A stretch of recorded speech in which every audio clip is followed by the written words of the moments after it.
Assalamualaikum warahmatullahi wabarakatuh. Apa kabar teman-teman semua? Mudah-mudahan hari ini dan seterusnya kita dalam keadaan sehat walafiat dan penuh dengan berkat dari Allah Subhanahu wa taala. Saya hari ini ingin berbagi pengalaman. Ya, ini pengalaman karena memang tidak ada kelasnya sebetulnya tentang ini. Walaupun dalam setiap manasik biasanya akan selalu mendapatkan pengalaman yang satu ini, yaitu apa? Tutorial memakai pakaian ihram, khususnya pakaian ihram untuk laki-laki tentu saja, ya. Kenapa tutorial ini menjadi penting? Karena begini, pengalaman kita nih seringkali menyaksikan orang yang memakai pakaian ihram itu sering tidak memperhatikan hal-hal yang detail, seperti misalnya apakah cukup kencang yang dia gunakan sehingga tidak kedodoran gitu ya, tidak kemudian membuatnya riweuh dengan gesper dengan yang lain-lain. Atau yang kedua, ikatannya itu tidak memberikan ruang gerak yang nyaman.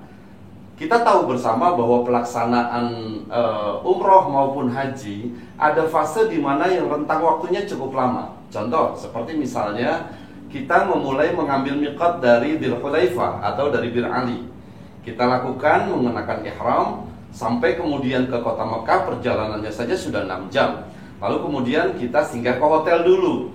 Lalu kemudian kita ada waktu untuk bersih-bersih. Lalu kemudian untuk menuju ke Masjidil Haram melaksanakan tawaf. Nah, durasi waktu antara tawaf dan sa'i saja itu luar biasa, juga cukup lama dan memakan waktu.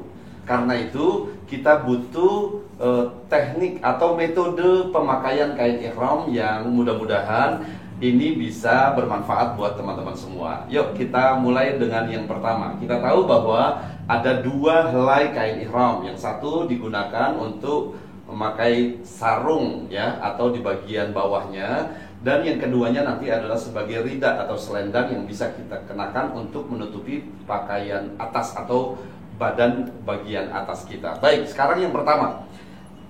Ini kain ihram ada size ya, tergantung dari ukuran tubuh masing-masing.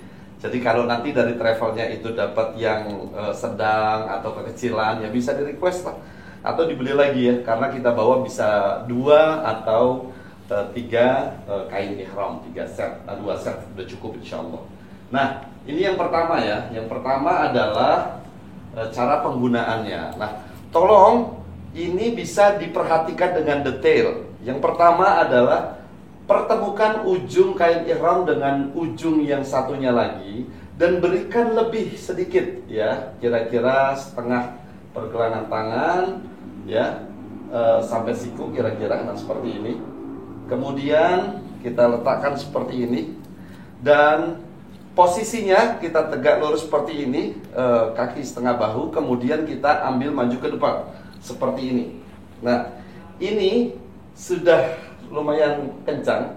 Kemudian lembar pertama kain ihram ini kita masukkan ke belakang. Kita masukkan ke belakang. Ini adalah berfungsi untuk membuat bagian belakang ini cukup punya ketebalan ya, sehingga tidak berbayang nantinya ketika dipakai. Baik, kemudian tinggal ujung yang paling belakang tadi kita pertemukan dengan ini. Ini fungsi untuk memperkencang ya. Jadi ukurannya tentu saja tidak sama satu dengan yang lain. Nah, dengan seperti ini Anda sudah mendapatkan pola pakaian ihram yang cukup rapi dan cukup kuat ya. Baik. Iya. Seperti ini. Nah, ada bagi tengah di depannya.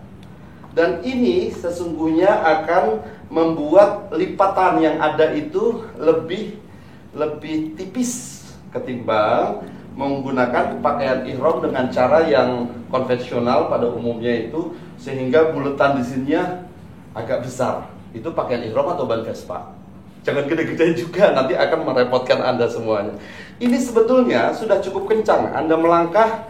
Nah, ini ada satu rahasia. Kenapa tadi bagian belakangnya itu perlu kita masukin?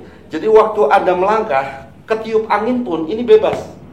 Kenapa? Anda sudah tertutup di sini. Lain halnya kalau menggunakan seperti yang pada umumnya orang kenakan, sehingga akhirnya begitu dia duduk jongkok atau duduk di kursi, Hati-hati, pakaian ihram ini perlu safety loh. Kenapa? Ada sesuatu yang harus dijaga, gak boleh diperlihatkan ke orang sengaja ataupun tidak. Nah itu hati-hati. Baik, ini adalah yang paling basic ya.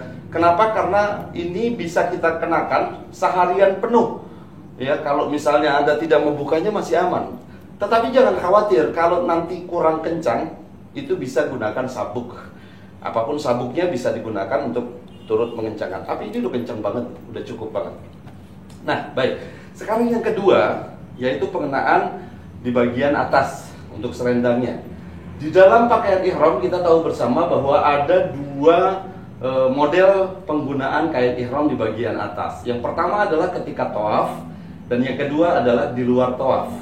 Tolong perhatikan bagian ini, penting banget karena jamaah kita seringkali dikomplain tuh atau diprotes atau diingatkan oleh jamaah lain, terutama dari Saudi, yaitu apa? Pengenaan kain ihram yang dia masih buka bagian bahu kanannya padahal dia sedang sholat ataupun ketika sa'i. Jadi ini yang pertama kita gunakan ketika di luar tawaf. Nah ini sekali lagi ketika di luar tawaf, yaitu penggunaan kain ihram dengan cara seperti ini. Ya, kita kenakan ke belakang seperti pakai apa ya, selimut begitu ya.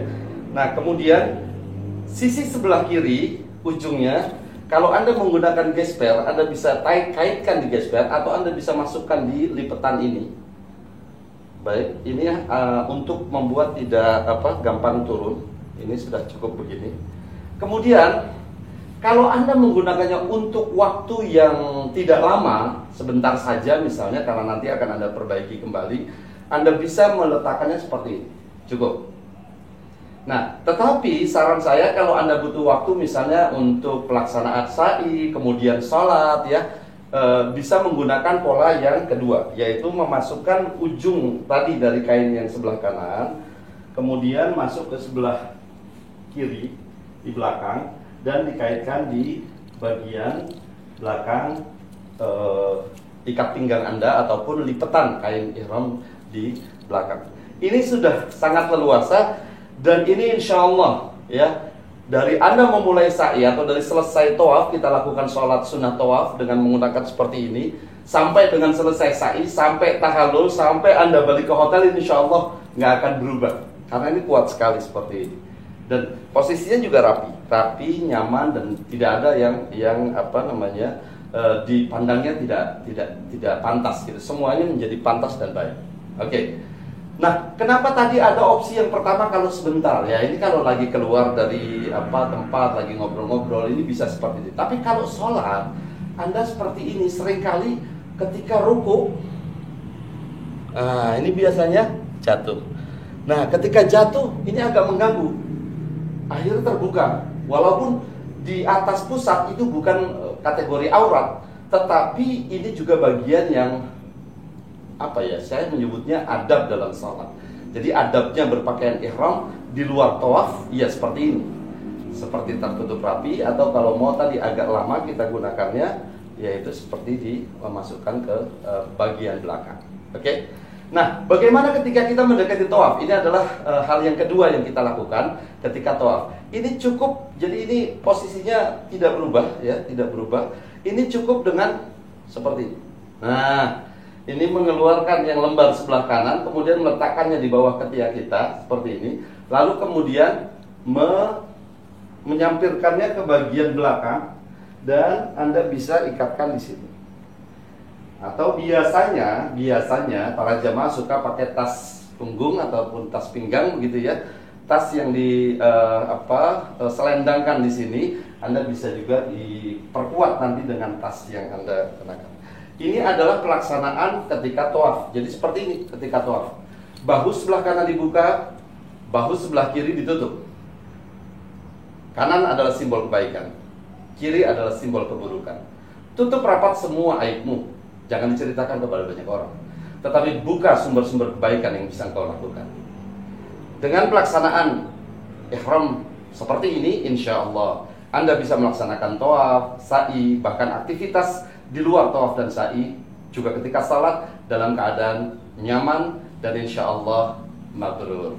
Demikian, semoga ada manfaatnya. Silakan Anda mencoba di rumahnya, masing-masing, sehingga pada saat pelaksanaan tawaf sa'i ataupun umrah dan haji nanti insya Allah berjalan dengan baik dan meraih kemakruran yang Allah janjikan buat kita.